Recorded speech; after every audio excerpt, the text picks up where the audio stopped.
based on your essence.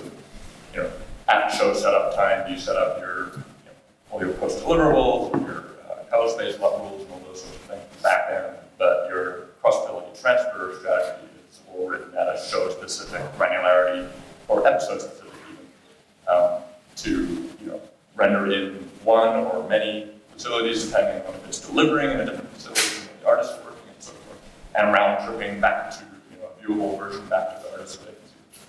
So reasonable amount of automation. Yeah, it's very cool. I mean, their facility. Yeah. But do you end up having your facilities? Do you end up having your facilities compete with each other? Because that used to happen at R&H, like the people in LA would be like, oh, we're going to render in Hyderabad. And the people in Hyderabad were like, hello, we're rendering because we are working today. To some extent, I kind of have an iron fist approach to render wrangling that would prevent, some road. It happened, but it's a priorities report. Yeah, well, actually, it turned out the producers in LA were adjusting the priorities in Hyderabad. I've seen that. And the producers there were not happy about it. And unfortunately, I don't know why they called me. I'm like, okay, I can't help you with your problem. You would have had a case fight with these people. Talk to your producer boss. The human aspect across the workload is way up on the problem list. So the main issue that I see, aside from the technology, where things will have really fast is the natural inclination to, an us and them mentality can happen super fast. So proactive, friendly communication and empathy goes a really long way. Because things can get rough if it starts to fracture. And then you can't use those cool technology tricks to get stuff done when people are doing overrides like that. Does anybody else want to talk about this? I wanted to share an interesting use case that I faced on Independence Day 2. I was a shotgun consultant for a company called Uncharted Territory. They were the intermediary for Fox Studios. And they were in charge of managing all of the visual effects shots for Independence Day 2. It was 1,400 shots. We had 24 visual effects houses that were going to produce all of these shots. Mark Weigard, who was the CEO of Uncharted, came to me and he said, I do not want to have an IO department. Can you create me a system that would allow the visual effects houses to manage their own data? And I said, yeah, I think so. So we leveraged Shotgun. Shotgun's fantastic. It has a really robust permission system in it. We actually set up Shotgun so that the vendors had access to our Shotgun site. They could only see what was assigned to them. They could only see the assets that were assigned to them, the shots that were assigned to them. I wrote a client-side tool that allowed them to, this was actually before that you guys were storing stuff in Shotgun. I was storing this tool in Shotgun. And then, so the client would download the tool, client-side tool, and then they were able to see all of the shots and the elements and plates and all that stuff that was assigned to them, and then initiate a download through this client-side tool. We were using Aspero to make the transfer. And again, this is like 24 visual effects houses. That same tool would allow them to send their finished rendered shots or assets back through the tool. We would check naming convention, we check a bunch of different criteria to make sure that the delivery we were getting was per our spec. Because there's nothing worse than getting a delivery that's just, doesn't match your naming convention, it's already version of the delivery and all sorts of nonsense like that. So when all was said and done, the movie was done, we transferred 55 terabytes of data, 13,000 deliveries and 650,000 versions through Shotgun. It was pretty amazing, and we didn't have an IO department.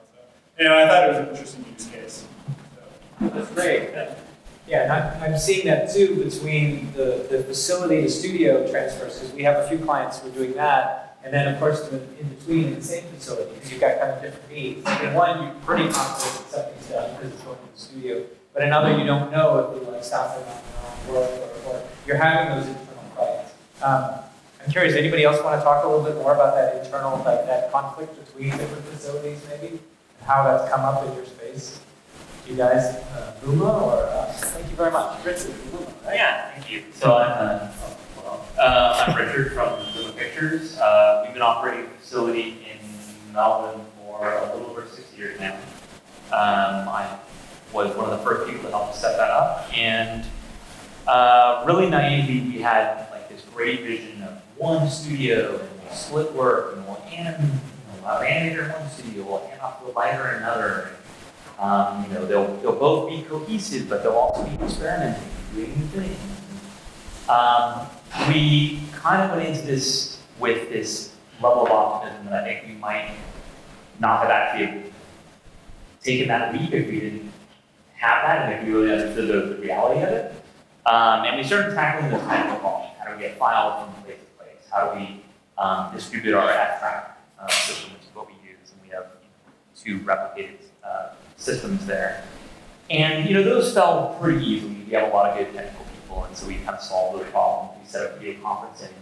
The time zone overlap is 2 hours some days, 4 hours at the most advantageous point. And after a few months, we had the tech worked out, but it became really apparent pretty quickly that there was this sort of, as soon as you let renders go on either farm, or we started sort of shifting, the animation team is lighter here, so we're going to move some work over there. It really did become this,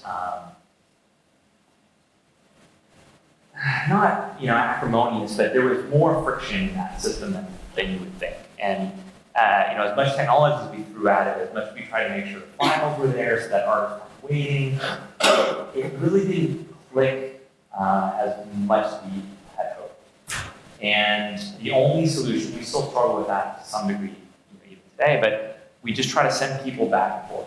Because having FaceTime with the artists that you're working with, the supervisors particularly, for some departments we have a supervisor in each facility. For other departments like animation, we have a supervisor who's constantly going back and forth. It depends on the type of work that you're doing, how frequently you need reviews and so forth, but we still have technical challenges. Dependency tracking is a huge one as shows get more complex. We're using USD. Artists understand that they want this thing, but they don't understand it needs these 50 other things or 500 other things that they kind of come along with it. But those are problems that good engineering, enough code can really kind of work around. But we haven't really found a substitute for using those couple hours of overlap as effectively as we can, and use our view as a review system and try to get supervisors communicating and drawing, because that really breaks down some of that barrier. They can talk about the challenges that they're facing on a common project.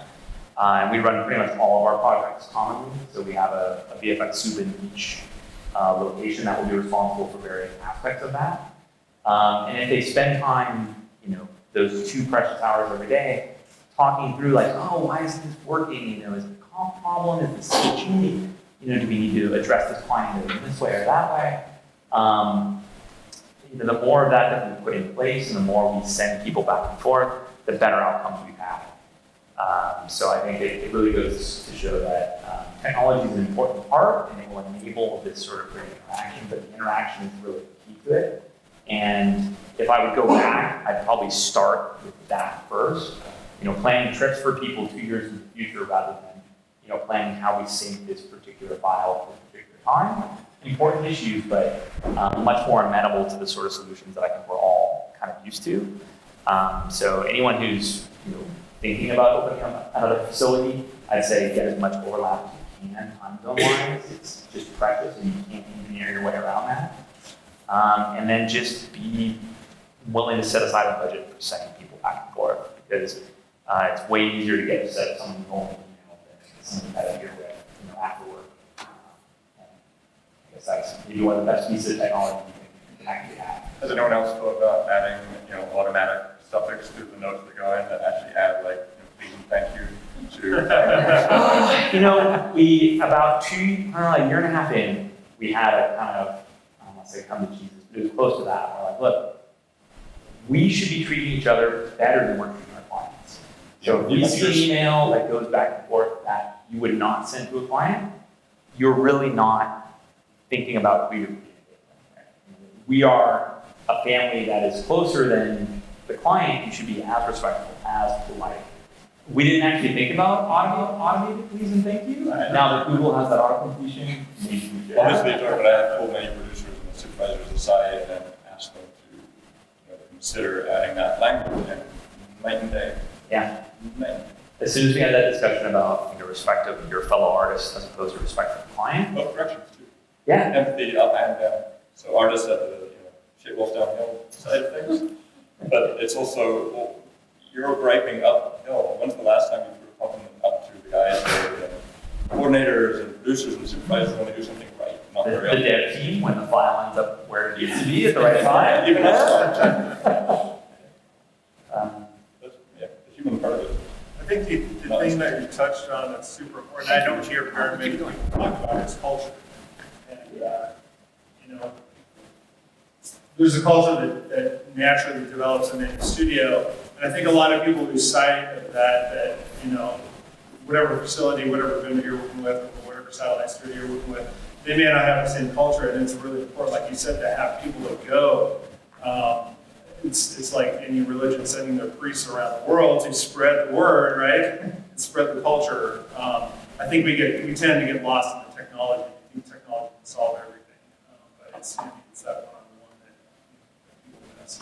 If you don't mind me singling you out, Liz, I know you work at Method, and Method is, and you're going to talk about a company that's gone through kind of cultural changes between their initial version and then how they went through Ascent, and then how they got purchased by Deluxe, and then how they got merged with CIS, and then Rainmaker, and then Empura, and kind of all of these other variations that have all sucked into the world of Method. You mind talking a little bit about what the culture's like and how Pipeline's getting drawn into that? Sure. So Method is Method is a very different company that in all of those iterations. So I think that's less relevant, than just like the different locations, because we're in the middle of so we just purchased Atomic Fiction. They're in Montreal. And we're in the process of integrating them into the Method family. One of the things I think that Method is doing really well in terms of having a multi-site workflow is our pipeline department really does a good job of acting like a single department, because part of it's easy just because we have a single code base. It's all a Bitbucket, and but we also have a culture that's, even though we have a lot of the development is very like bottom up, individual people having ideas for how we should do the thing. There's also a sort of top-down mentality of you have to think about how this is going to affect everybody. And because we're techie people, we're not scared of having a conversation over our chat program with somebody on the other side of the world. And we also have like more of a single department structure where we have one person who's in charge of pipeline for all of Method, and a lot of the sort of production departments don't have that. So that's where we get into a lot of trouble with we have multiple different like lens distortion workflows, and each site has their own way of doing it, and so that gets us into trouble because we have to have tools that support all of this stuff, and there's really nobody who can say, okay, we're going to do it this way. And that part of that comes from having all of these different facilities coming in from purchases, so they have their own culture and they have their own, we have our way of doing this, and there's not really anybody who can say this is the workflow. And you also don't want to have like workflow imperialism, because that makes people mad. But yeah, that's Does anybody have questions about that? Comments they want to bring out from that? I work in multi-facility company as well. So Quick question. So how do you solve those issues? Could it be like a project based so that if you have a meeting facility or like a meeting group of, supervisors, CG supervisors, that they can be dictating the workflow a little bit?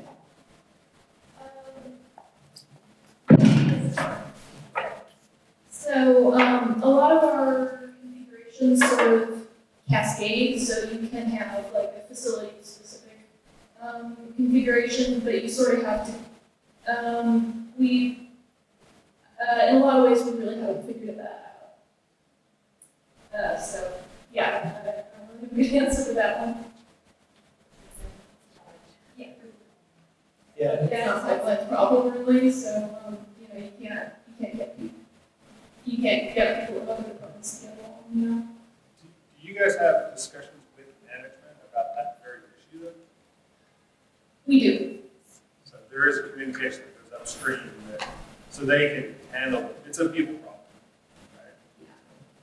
And this is a great point. This is, something that I mentioned a little earlier, is that we have a problem, I think, in our business, that we're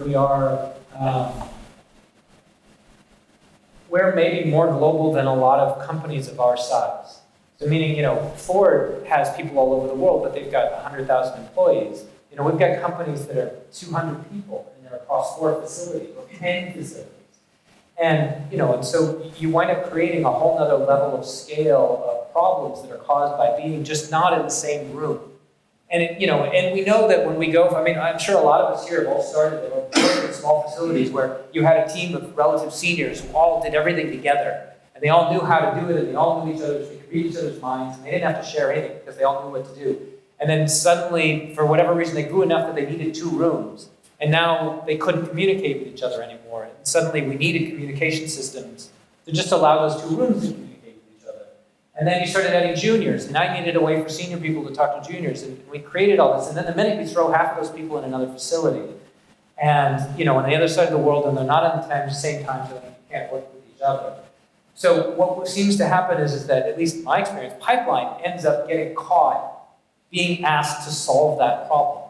That a problem that is being caused by a difference in cultures or by a difference in time zones and everything else that just seems to happen from being in multiple facilities. I'd love to throw it open now for people in the second row as well, and the third row. For anybody who'd love to talk a little bit about things that they're doing right now, maybe favorite tools, favorite concepts, things that they're doing to help solve that problem. Right now, I'm just kind of taking a step back. I'm actually working for Jim Henson's studio. They are using a very antiquated homebrew pipeline system. I've come in, I've gotten Shotgun working for them in a toolkit, and I'm leveraging a lot of Shotgun's tools to create a multi-studio facility and upgrade them and modernize them. They have one vendor right now that's in India, and through the toolkit functionality, I've been able to extend the pipeline to that facility, and we got them up and running. And very quickly, they've only been there 5 months.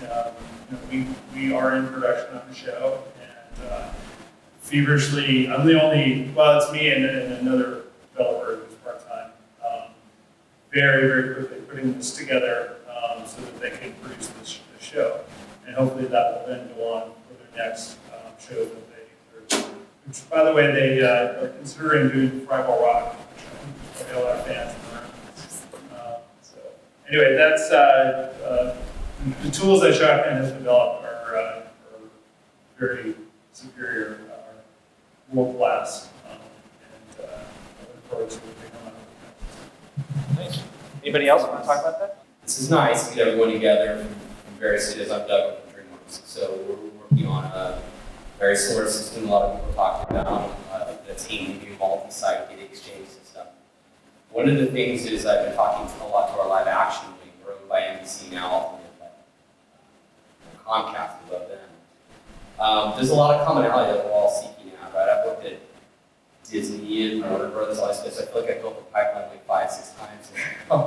Unnecessarily. I think what would be nice, and not to say we can't do it here at this moment, but as we continue to regroup, opportunities to open source or share ideas to the point where we're not having to either buy or reinvent for the 15th time when we go to it. So like basic things that we find that we're commonly having to reinvent: data exchange, classifying data so that when it comes, back and forth between, a number of studios trying to, in fact, we're all reinventing the same way to classify and name that data, and position it in the file system, and vision the data. It's like I feel like we're all smart people. There's so much pulling together. Now the effort, I don't trivialize the effort, but I'm starting to get a little more excited when I see Pixar donate things in the color space and Open Timeline IO, and it seems like there's more and more people sharing things, and it would be nice if maybe one of these functions or something just to kind of pull together and decide if there are common things that we co-invent that might be useful to just sort of pull together ideas and come up with a common way to create these things. So that we're not beholden to a particular vendor, so that we're not having to reinvent these same bits over and over. Because I'll be honest, for the pipeline that we're building, I'm leveraging the hell out of open source. Like, all the frameworks I'm using, and that's, our crews are tiny, right? Our margins are low, overhead's always an evil, sadly. But I mean, the reality is we have to do a lot with little. So if we all support each other in that, I don't know. There's a future topic, but sort of related to everything we've been talking about, just the map. Is anybody using OpenQ? Do you like it? We have a project in-house right now, and they were talking about the timeline stuff, and I was like, oh, you guys should look at Open Timeline IO. And then I just said, you guys should look at Open Timeline IO. And then they started looking into it, and they're like, this is great! And it made the work so much easier because you use that as the heart and say, okay, I don't care what weird EDLs come into our system, throw them into Open Timeline IO and deal with them in a known way after that, and whatever goes out. So our stuff coming out to other facilities now will be in that format, and that's a format that we can say, hey, we're using Open Timeline IO. You can just handle that. Are there any readers? Huh? Are there any readers for Duke or Premiere or anything? Boundary says they're working on one for Hero. I don't know when it's going to be out, but they have said that it's coming. Yeah, I don't know either, but I remember them saying that in the roadshow recently. So can you give a brief? Basically, I'm not the person working on that project, so I know what I know from discussions at SIGGRAPH last year. People were talking about it, the VFX platform meeting.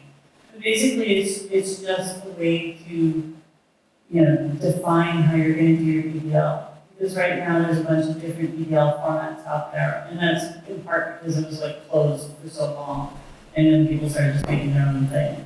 And even the company we made our own thing to handle the way we were doing our timelines. But it's a fairly flexible open source project, so you can pull stuff down and then say, okay, teach it how to read my mill open timeline, my mill timeline. Yeah. And this is an interesting thing because that can relate to people there. But it just brings up this idea of what tools people are using at their facilities to kind of help this. We recently discovered rclone, and you guys may all know this because I think it's been around a little while, but we're loving it. It's like an rsync tool that can talk to anything. You can pull from S3, you can use FTP, you can use pretty much any kind of syncing system you want, and it's really nice. It handles dependencies. It handles cross, like if you've got the same file on both ends. It's not bit level sync, but it's really nice. And then I got turned on to, I'm going to say it, I think it's BBR by the guys at SohoNet, and it's an addition to TCP IP. Now we haven't implemented it yet, but they were telling me that they've got one facility, because I was asking SohoNet guys, this problem, how do I get files from one facility to another quickly? Because let's be honest, UDP flooding sucks, because it totally takes down your pipeline, right? If you've got, just normal data getting transferred back and forth, it dies the minute you use Aspera or Signiant and are sending stuff over UDP. So he said, yeah, and obviously you can put stuff in there to kind of try to prevent it, but it doesn't play nicely with anything. So what he told me about was it's a plugin for TCP, and you can take up to something like 90% of your bandwidth using just standard TCP traffic, and it will go extremely quickly. And it doesn't hog bandwidth, so it'll play nicely with other files that are getting transferred back and forth. I'll look it up on my phone to get the exact name right. But if anybody else wants to talk about another really cool thing while I'm looking that up, that would be awesome. No, we use also in the file system and the policy management transfer is a TCP transfer. We can leverage some third party like Signet or Aspera Sync. One of the things is to be able to identify very quickly what needs to be transferred, and that's something we do very well. So we have snapshot capability where we can do snapshot view and really see what's really changed and new and what's who is candidate in fact to be transferred. The transfer, yes, we have our own, but there is nothing really magic on the way in fact we do that transfer. We can leverage one accelerator or any of the Aspera Signet and the micro systems. There is quite a few of those third-party solutions that can be used. But the main thing is really to be, we think that it's when you are very surgical of what needs to be transferred. So it's not transfer thing that you do. There's also, I'll add in one thing that we explored is HTTP as transfer. You can keep it persistent. A lot of times you pay the cost of RSync and the spin up times and the spin down. With the HTTP persistent connection, it's like, like with pneumatic tubes, you just keep throwing files in it and they just go.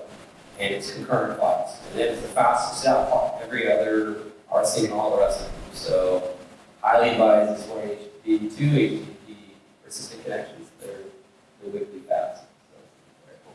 Anybody else? Pretty interesting YouTube video from Amazon reInvent 2018 about how Netflix is using the Snowball device for sending terabytes of raw camera data because they have sites where they're shooting shows and there might be very, very limited connectivity. They need to get all this data back into AWS. So it's kind of there was that famous quote from the Andrew Tannenbaum networking book, don't underestimate the amount of bandwidth of a station wagon driving down a highway full of mag tape. It's kind of the same thing, that filling up a box with data and FedExing it may sometimes be the fastest way to transfer a lot of data. So it's kind of an interesting video to be watching.